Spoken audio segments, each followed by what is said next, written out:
Di tengah gegap gempita panggung, di balik sorotan lampu yang panas, dan di antara ribuan suara yang bersatu dalam nyanyian, berdirilah seorang pria dengan gitar di tangan dan luka bangsa di hatinya. Ia bukan sekadar penyanyi. Ia adalah saksi zaman, penyambung lidah rakyat kecil, dan penjaga nurani yang tak pernah lelah menggugat kenyataan. Namanya Iwan Fals.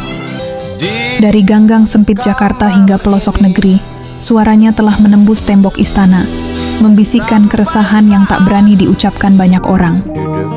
Lirik-liriknya adalah cermin kehidupan, pahit, getir, lucu, sekaligus indah. Ia menyanyikan tentang guru yang terpinggirkan, petani yang dilupakan, dan keadilan yang dibungkam. Bagi sebagian orang, ia adalah musuh penguasa. Tapi bagi jutaan lainnya, ia adalah pahlawan tak berseragam. Inilah kisah tentang pria bernama Virgiawan Liestanto.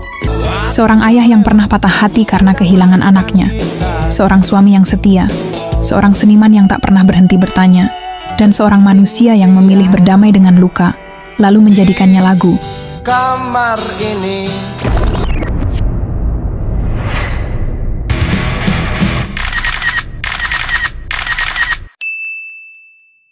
Nama lengkapnya adalah Virgiawan Liestanto. Tetapi bagi jutaan orang Indonesia, ia lebih dikenal dengan nama panggung, Iwan Fals. Lahir pada tanggal 3 September 1961 di Jakarta, Iwan tumbuh dalam keluarga yang sederhana. Ayahnya, Harsoyo, adalah seorang tentara, sementara ibunya, Li Sudijah, adalah ibu rumah tangga yang lembut dan penyayang. Sejak kecil, Iwan sudah memperlihatkan minat terhadap dunia seni dan olahraga, khususnya musik dan bela diri. Masa kecil Iwan diwarnai dengan kepindahan dari satu kota ke kota lain karena tuntutan pekerjaan ayahnya sebagai anggota militer. Di sela kesibukan sekolah dan aktivitas harian, Iwan mulai bermain gitar secara otodidak.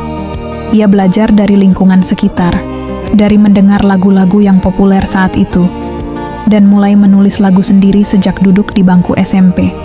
Lagu-lagunya sejak awal sudah berbeda, penuh observasi sosial, suara dari pinggiran, dan kegelisahan anak muda yang mempertanyakan keadilan. Salah satu faktor yang memperkaya lirik dan perspektifnya adalah keakrabannya dengan masyarakat kelas bawah, baik di kota besar maupun desa-desa. Iwan tidak hanya menciptakan lagu sebagai hiburan, tapi sebagai bentuk kritik, suara rakyat, dan jeritan nurani bangsa yang sering terpinggirkan.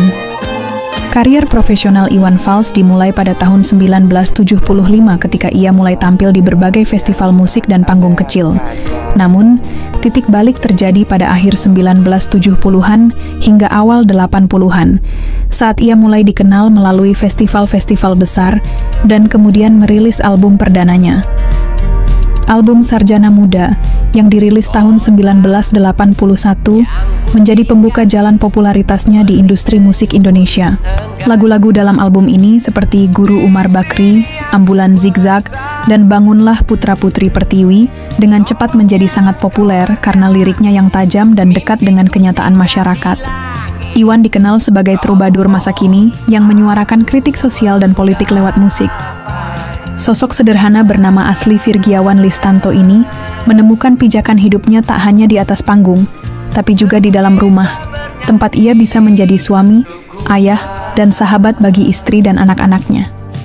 Dan disitulah kisah cintanya dengan Rosana, atau akrab dipanggil Mbak Yos, menjadi titik awal dari perjalanan personal yang akan mewarnai seluruh hidupnya. Dengan suka, duka, dan kehilangan yang tak terbayangkan, hubungan mereka berkembang dengan cepat. Iwan tak pernah banyak bicara soal cinta, tetapi caranya memandang, memperhatikan, dan menulis lagu adalah bukti yang lebih dalam dari sekadar kata-kata manis. Mereka menikah pada tahun 1980 saat Iwan masih berjuang keras di dunia musik. Pernikahan mereka bukan semata-mata ikatan cinta, melainkan juga kemitraan yang kokoh, karena Yos tidak hanya menjadi istri, tapi juga manajer, pengelola logistik, pendengar pertama lagu-lagu barunya, dan pilar utama dalam keluarga. Pada tanggal 1 Januari 1982, putra pertama mereka lahir. Mereka memberinya nama Galang Rambu Anarki. Sebuah nama yang tak lazim, namun syarat makna. Nama Galang berarti mengumpulkan kekuatan atau menyatukan. Rambu Anarki adalah respons terhadap situasi politik dan ekonomi saat itu, terutama saat harga kebutuhan pokok meroket di bawah pemerintahan Orde Baru. Bayi itu lahir di tengah keresahan, namun disambut dengan cinta.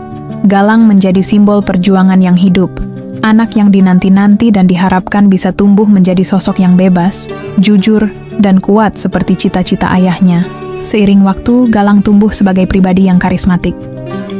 Ia mewarisi darah seni dari sang ayah dan semangat kuat dari ibunya. Galang senang bermain gitar, menggambar, dan menulis. Ia menunjukkan ketertarikan besar pada dunia musik sejak usia dini. Iwan sendiri tidak pernah mendorong atau memaksa. Ia membiarkan Galang memilih jalannya, dan ketika putranya mulai menunjukkan kemampuannya, Iwan diam-diam merasa bangga, sekaligus khawatir. Musik adalah dunia yang kejam, ucap Iwan suatu waktu dalam sebuah wawancara. Dan aku tahu, siapapun yang masuk ke dalamnya harus benar-benar siap, bahkan anakku sendiri. Galang Rambu Anarki juga merupakan anggota band Bunga yang dibentuk pada 1996 bersama dengan Tony Vialli, vokal, Daniel, bass, Oka, drum, dan Eri, gitar. Bunga terkenal dengan lagu Kasih Jangan Kau Pergi yang merupakan hit mereka. Setelah kelahiran Galang, keluarga Iwan Fals kembali diberi anugerah seorang anak perempuan yang mereka beri nama Cikal Rambu Basai. Nama Cikal menyiratkan arti sebagai tunas pertama, awal dari generasi berikutnya. Sosok yang diharapkan menjadi pelanjut nilai-nilai dan semangat keluarga. Rambu Basai adalah benang merah dari tradisi penamaan keluarga ini, tetap menyisipkan makna spiritual dan kebebasan. Cikal tumbuh dalam bayang-bayang kakaknya, Galang. Namun Iwan dan Ros berusaha keras untuk membesarkannya dengan ruang yang sama luas dan kasih sayang yang setara. Mereka tahu bahwa setiap anak membawa misi unik dalam hidupnya. Dan benar saja, Cikal tumbuh sebagai pribadi yang berbeda, lebih tenang, lebih reflektif, dan punya kepekaan sosial yang mendalam. Cikal mungkin tak terlalu menonjol di panggung musik seperti sang ayah atau kakaknya, tapi ia menyalurkan semangat Iwan Fals melalui jalan lain. Ia banyak terlibat dalam kegiatan komunitas OI, Orang Indonesia, gerakan sosial yang lahir dari basis penggemar Iwan Fals dan berkembang menjadi wadah perubahan sosial. Cikal kerap mengambil peran penting dalam mengelola organisasi ini, mendampingi ibunya, dan menyuarakan hal-hal yang menjadi kegelisahan masyarakat. Ia juga dikenal sebagai pengelola Yayasan Galang, yang didirikan untuk mengenang kakaknya dan menjadi pusat pembinaan seni, musik, serta pendidikan alternatif. Dalam dirinya, mengalir darah perlawanan yang tenang, bukan dengan teriakan, tapi lewat kerja-kerja diam yang menyentuh akar. Iwan pernah mengatakan dalam sebuah wawancara, Cikal itu jembatan antara kenangan dan harapan. Dia hadir di tengah-tengah, antara kehilangan Galang dan kelahiran Raya. Segalanya berubah di pagi yang sunyi itu. 25 April 1997. Galang, yang saat itu baru berusia 15 tahun, ditemukan tak bernyawa di kamarnya. Hasil medis menyebutkan serangan jantung mendadak. Tidak ada tanda-tanda sebelumnya, tidak ada firasat. Hanya keheningan dan kenyataan yang menyayat. Anak mereka, harapan mereka, cahaya dalam keluarga mereka, telah tiada. Berita itu membuat Indonesia terdiam. Dunia musik berduka, para penggemar menangis. Namun tidak ada yang bisa membayangkan betapa hancurnya perasaan Iwan dan Rosana. Mereka seperti kehilangan separuh jiwa mereka. Iwan, yang biasa tegar di hadapan mikrofon, kini menangis dalam diam.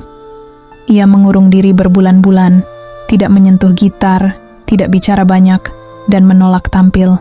Dalam wawancara setelah masa berkabungnya, Iwan berkata lirih, "Galang itu bukan cuma anak, dia sahabatku, dia kawan diskusi, dia bagian dari jiwaku.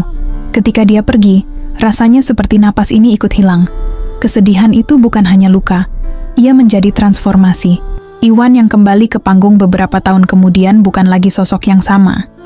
Nada-nadanya berubah, lirik-liriknya semakin dalam. Album Suara Hati yang dirilis tahun 2002 menjadi cermin dari luka yang telah berubah menjadi puisi. Lagu Hadapi Saja, yang ditulis bersama sang istri, bukan sekadar lagu penyemangat, tetapi terapi emosional untuk bangkit dari kehancuran.